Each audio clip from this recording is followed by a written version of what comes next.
और श्रावस्ती जिले में बहुत ही भयंकर सड़क हादसा हुआ है, जहां पर 3 लोग बहुत ही बुरी तरीके से घायल हुए हैं, जबकि एक व्यक्ति की दर्दनाक मौत हो गई है।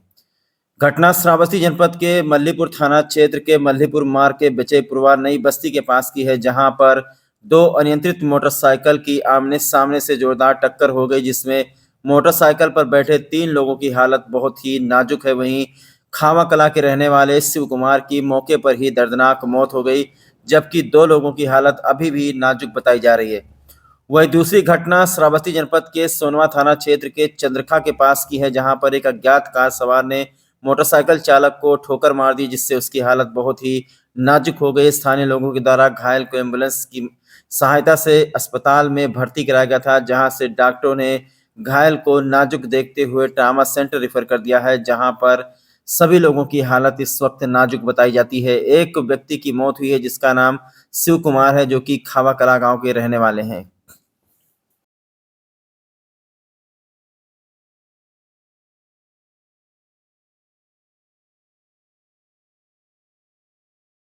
क्या नाम है आपके? सावित्री। अच्छा, ये आपके पति हैं जिनकी एक्सीडेंट में मौत हुई है? क्या नाम है इनका? सुकुमार। शिव कुमार। कैसे क्या हुआ था? गए थे बहन कमरे छोड़े, अच्छा। बाहर से छोड़े आवत रहे हाँ। तो एक्सीडेंट के मल्लीपुर के बीच में कहाँ छोड़ने गए थे? शिकारी अच्छा, तो वहाँ मोटरसाइकिल से एक्सीडेंट हुई थी? मोटरसाइकिल से एक्सीडेंट हुए थे कितने बजे? 6 बजे। 6 बजे। हाँ, तो फिर इलाज के लिए गए थे आप लोग कहीं लेकर? भिनगा, अच्छा। मल्लीपुर से भिनगा। अच्छा, मल्लीपुर से भिनगा। हाँ, तो भिनगा में ही ख़त्म है कि भिनगा से आते समय? रास्ते में। रास्ते में ले जाते समय? हाँ, अच्छा। और श्रावस्ती जिले में तकरीबन 3 महीने पहले एक व्यक्ति की संदिग्ध परिस्थितियों में मौत हो गई थी, जिसकी लाश को रीति रिवाज के साथ घर के लोगों ने दफना दिया था। लेकिन श्रावस्ती की पुलिस आज फिर से पहुंची और 3 महीने के बाद उसके लाश को उस कब्र से खुदवाने लगी, जिसे देखने के लिए सैकड़ों की संख्या में ग्रामीण यहां पर एकत्रित हो गए। दरअसल ये सभी लोग ये जानना चाहते थे कि 3 महीने के बाद अगर कब्र से लाश निकलती है तो वो कैसे दिखती है। हालांकि जैसे जैसे कब्र को खोदा गया, इतनी भयंकर बदबू आई कि यहाँ पर कोई खड़ा नहीं हो पाया और लोग यहाँ से भाग गए। दरअसल एक व्यक्ति जिसका नाम भुजऊ है, वो श्रावस्ती जनपद के मल्लीपुर थाना क्षेत्र के कोकल के मुराऊपुरवा गांव का निवासी था, जो कि हरियाणा में रहता था।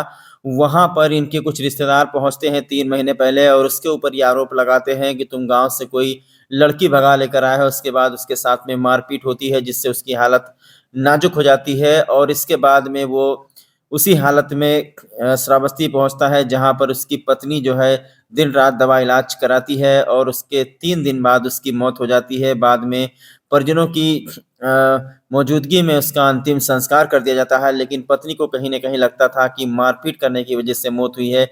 इसीलिए पत्नी ने जिलाधिकारी नेहा प्रकाश को तो जो भुजो की पत्नी है, उन्होंने जिलाधिकारी नेहा प्रकाश को एक प्रार्थना पत्र दिया था, जिसमें उन्होंने आरोप लगाया था कि रिश्तेदारों की पिटाई से ही मेरे पति की मौत हुई है, जिसका मैं इलाज करवा रही थी और 3 दिन के अंदर अंदर उन्होंने अपना दम तोड़ दिया। जिलाधिकारी नेहा प्रकाश के आदेश पर 3 महीने के बाद में जो भुजो का शव है, उसको दोबारा जो है कब्र से खुदवाया गया है और पोस्टमार्टम के लिए भेजा गया है। अब देखना ये होगा कि 3 महीने तक लाश कब्र में दफन थी, जो पूरी तरीके से लगभग डिकम्पोज हो चुकी है और उसको जब खोदा गया है तो इतनी भयंकर दुर्गंध आ रही थी कि यहाँ पर तकरीबन 2 दर्जन तो अगरबत्ती लगाना पड़ा है और जो लोग तमाशा देखने के लिए यहाँ पर खड़े थे, सभी के सभी लोग यहाँ से भाग गए। वास्तव में अगर देखा जाए तो इंसान के शरीर से बहुत ही ज़्यादा दुर्गंध आती है, लेकिन चूंकि जो प्रक्रिया है, उस प्रक्रिया को आखिरकार पूरा करना ही है। इसीलिए श्रावस्ती की पुलिस ने एसडीएम की मौजूदगी में भुजऊ के शव को दोबारा कब्र से खोद करके निकाला है और पोस्टमार्टम के लिए भेजा है। अब देखना ये होगा कि 3 महीने के बाद में आखिरकार पोस्टमार्टम की रिपोर्ट में क्या कुछ सामने आता है, जो कि भुजऊ की पत्नी ने आरोप लगाया है कि रिश्तेदारों की पिटाई से ही उनको बीमार हो गए और उसके बाद में लगातार उनका दवा इलाज कराती रही और 3-4 दिन के अंदर उन्होंने अपना दम तोड़ दिया था। अब चूंकि दोबारा 3 महीने के बाद लाश को कब्र से खोद करके मर्चरी हाउस भेजा गया है पोस्टमार्टम के लिए। अब देखना ये होगा कि पोस्टमार्टम की रिपोर्ट में आखिरकार क्या साबित होता है। पत्नी के द्वारा ये बताया गया है कि ये हरियाणा में रोजी रोटी कमाने के लिए वहां पर रहते थे और हरियाणा में ही इनके कुछ रिश्तेदार श्रावस्ती से वहां गए और उन्होंने भुजऊ के साथ में मारपीट की, भुजबल के ऊपर यह आरोप लगाया कि किसी लड़की को वो भगा करके ले आया है। हालांकि वो लड़की कोई वहां पर बरामद नहीं हुई, लेकिन पत्नी का यह आरोप है कि जब रिश्तेदार वहां पर पहुंचे थे, रिश्तेदारों ने उनके साथ में मारपीट की थी। इसके बाद में जिलाधिकारी नेहा प्रकाश से लगातार गुहार लगाने के बाद में आखिरकार जिलाधिकारी नेहा प्रकाश ने आदेश दे दिया और एसडीएम की मौजूदगी में भुजबल के लाश को कब्र से निकाला गया है। 3 महीने बीत चुके हैं, लाश पूरी तरीके से सड़ चुकी है, कुछ थोड़ा सा हिस्सा बचा है जो कि कफन के अंदर है, और जिस कफन में उनको दफन किया गया था, कफन पूरी तरीके से ठीक ठाक है, लेकिन उसके अंदर जो इंसानी शरीर है मेरे ख्याल से वो पूरी तरीके से गल चुका है। बहुत ही मुश्किल काम है इसका पोस्टमार्टम कराना। बहुत ही जानकारी के लिए आपको बता दें कि इसकी बाकायदा वीडियोग्राफी भी कराई गई है जब लाश को खुदवाया गया है। अब देखना कि ये होगा कि क्या वास्तव में हत्या साबित होती है पोस्टमार्टम रिपोर्ट के बाद में या नहीं साबित होती है। क्या वास्तव में किसी ने भुजबल की पिटाई की थी जिसके चलते वो बीमार हो गए और उसी के कारण उनकी मौत हो गई। ढेर सारे सवाल हैं जिनके जवाब पोस्टमार्टम की रिपोर्ट आने के बाद ही आप लोगों को मिल पाएंगे। आपका विक्रम बाप का क्या नाम है? सोहन वर्मा, किस गांव में रहते हो? मुरानपुर। अच्छा, ये जो आज कब्र खोदी जा रही है, बताया जाता है कि 2.5 महीने पहले हरियाणा में गए थे, तो वहाँ किन लोगों से मारपीट हुई थी? आपके सामने हुई थी? मारपीट तो साहब एक ही आदमी से हुई थी, लेकिन जब हम छुड़ावे लागे हाँ। तो वो दोनों भाग लिए। कौन? अरविंद औतिया। अच्छा, 3 लोग थे। तो ये कहाँ के रहने वाले हैं 3 लोग? हमारे गांव के। अच्छा, तो किस लिए वहाँ मारपीट हुई थी? अब कुछ रंजिश रही साहब पुरानी। अच्छा, तो उसके बाद ज़्यादा घायल हो गए थे? उसके बाद जब हम पूछे कि अगर गहरी चोट लगी है तो कोई बड़े अस्पताल में एडमिट करवा देते हैं। हाँ। तो बोले हमारे को कुछ नहीं हुआ, एकदम सही हूँ। तो फिर जब वहाँ मतलब त्योहार के बाद वो गिर गए, राजमिस्त्री थे। अच्छा। उसके बाद वो कुछ नहीं कर पाए, ना खाना खाते थे, चौकीदारी करते थे, तो वहाँ पे मतलब पड़े रहते थे सिर्फ।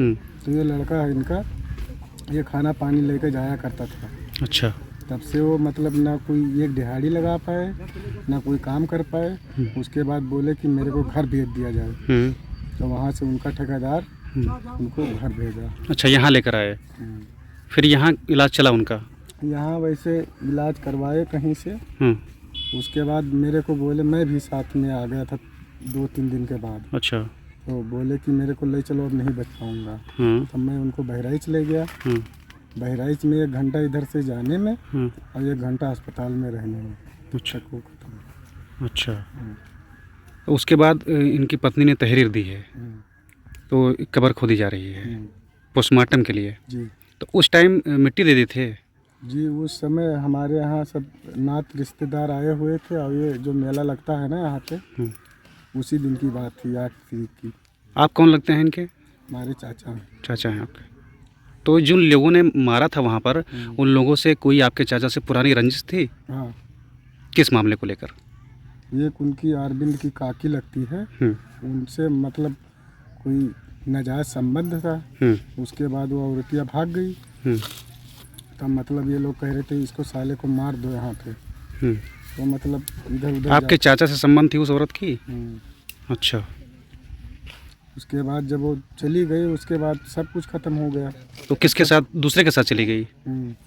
अच्छा। तो उसका बांधोई भगा ले गया फिर। अच्छा, तो उसके भगाने का आरोप आपके चाचा पर आया? अच्छा, उसी की रंजिश में? उसी के रंजिश से। और वो जो मारा है, जो मैम वो है, वो गया था कमरे में, तो वो जेब टो रहा था। अच्छा।